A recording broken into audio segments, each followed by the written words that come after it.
Hello everybody. Bit scruffy this morning, so I'm doing this bit for you YouTubers while the water is heating up in this rather sad remains of a brilliant hotel that was in Birmingham. More of that in a minute. But as the race and justice debate gains momentum in America, it does, doesn't it? There's been three different things happening there. There's been a white supremacist, as he was called, who was defending himself against attack by people with a pistol and a skateboard. Why you'd attack someone with a pistol and a skateboard remains to be seen, but these people lost their lives in that attempt, and this man has been found to be not guilty by way of self-defense, which is the law in Wisconsin. And of course now there's everybody going mad and trying to make a race debate out of it, even though he was a white man that shot white people. It's even spreading to Wales, where a white man gets a ticket off a Welsh parking meter person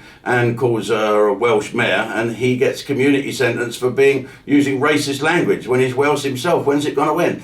3 white men have been found guilty of murdering the man called the Black Jogger. No matter what the circumstances were and what this man's record was, that isn't taken into account. They pleaded at self-defense and they lost their case. Another black man who pleaded self-defense has won his case. Everyone is having a go at the justice thing in America, and it seems to be most of the people who you would imagine to have a go at it and complain and call this white man a white supremacist, even though he shot white people in self-defense. It's going a bit mad out there, but it does show that the US justice system is not as completely dead as people are making out. It's a strange old place over there where you can buy guns.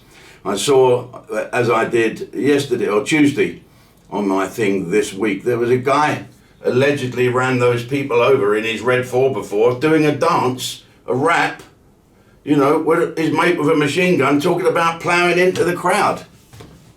Well, it's going to be very difficult for him to plead self-defense here. So that's all happening. There's lots of stuff going on. There's law and order gone to pieces. It has absolutely fallen to pieces. And do you know what the headlines were in the newspapers? Is people are complaining to Ofcom. You know what they're complaining about? I'm a celebrity, get me out of here. Well, it's a mismatch, isn't it? This is produced by 12-year-old kids, and I know that because one of them interviewed me. They're not in the jungle, they're in a castle in Wales, okay? And what are they putting in the castle in Wales? Snakes and spiders and bugs, and people are complaining that it's cruelty to animals. Get a life, for heaven's sake. It's a shit programme full of Z-listers. It is, and Richard Madeley. Could you go beyond Z? I've no idea. So it's neither fish nor fowl. It's not in the jungle. There's no hardship. They're stuck in a room. Why don't they just go in and beat them up every night? Waterboard the bastards. That'll get rid of a few of them, won't it? Anyway, television has started to improve because Alison, that big-boned girl of colour from Birmingham, has been offered an even better job now. She just keeps going up the ladder, doesn't she? She's a smashing, bubbly person when she turns up on Good Morning Britain to talk to Eamon. She's now replaced Eamon, of course, and Eamon's going to GB News, where he'll be fantastic. But dear old Alison, what do you do? And you're teaming up with Vernon Kay. I know what he does. He reads the autocue, doesn't he? Eh? But it's good that things are getting diverse. Bradley Walsh is not very diverse for me. He seems to be on a lot, and he's white. Won't be long, Bradley. You better start selling them tasty taters again, boy. You'll soon be replaced. Don't you worry about that. The best thing on television the other week was that Fiona Bruce, that stuck-up cow from Question Time, when talking about that poor cricketer. You know that poor cricketer from Yorkshire? Oh, everyone's having a go at him now, because he complained about being racially abused, called the P word. Oh, and he was suicidal. And now, of course, everyone is coming out the woodwork, aren't they? They all want to join in his game. Oh, I was racially abused as well. I'm Spartacus and so's my wife. And now these awful people are saying dreadful things about this cricketer, saying that he drinks like a fish. He says it was forced down him. Being a Muslim, they forced drink down him and made him drink.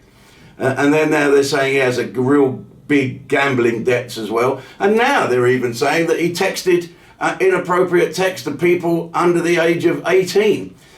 Why don't they leave the poor man alone? And now they said that he's been sending anti-Semitic texts as well. Well, you know, that's not fair picking on that bloke like that. And the worst thing is all the other cricketers of colour have now come out as well. And he must hate that, our original man, because his thunder has been slightly stolen. But why are they all doing this now? Because he has set the precedent of that it pays well. Yeah. Michael Vaughan's been sacked. Someone else has been complained about because he said it would be like me, someone calling me baldy. You just got to get on with it. Well, you people out there that are racially abusing these people have got to, learn a vital lesson. This hotel here now, the Hyatt, has changed. This is really racially diverse, and it's a big change here. I don't think it's anything to do with the staff. They're trying their best. And a man said to me, when I asked why there's no hot water, I get ignored. When I asked why the bacon was all soggy, they said, oh, no. Is there any back bacon rather than streaky? No. Okay. And yeah, so it's a bit like that. So I thought, well, there's no hot water, I'll go down to the marvellous spa here. So I go down there. You know when you walk in somewhere, it's like Star Trek, when they walk into a spaceship that's not had any air conditioning on it for years. There's dead bodies in here. It's awful, dirty, smell, and not on, shut. Oh, we're shut. Not a soul down there. You could throw a hand grenade in the gymnasium area and not hurt a soul. This is probably the worst travesty of a brilliant hotel gone down the pan. For what? For profit, obviously. People who do not care. Something's got to be done. In the mid, do you know what we'll do? We'll send that Alison here with the film crew. She's from Birmingham. The Birmingham people are the greatest in the world. This used to be the best hotel. Now it's shit. Right, Black Friday. People are complaining about that word now. Students, of course.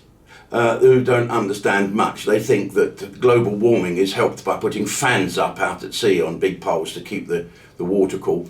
Anyway, Black Friday is hitting Ustream, and now all of you that are watching this can, while still taking advantage of the free trial, join up for an annual fee is dropped by 25%.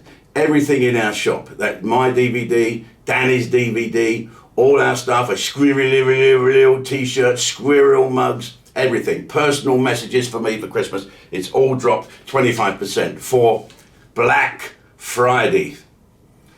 How long before they change that? Okay, folks, I'll see you on Ustream later. I might have a little bit of a wash. It might be warm now. Have a look and see if I've smartened up. I doubt it.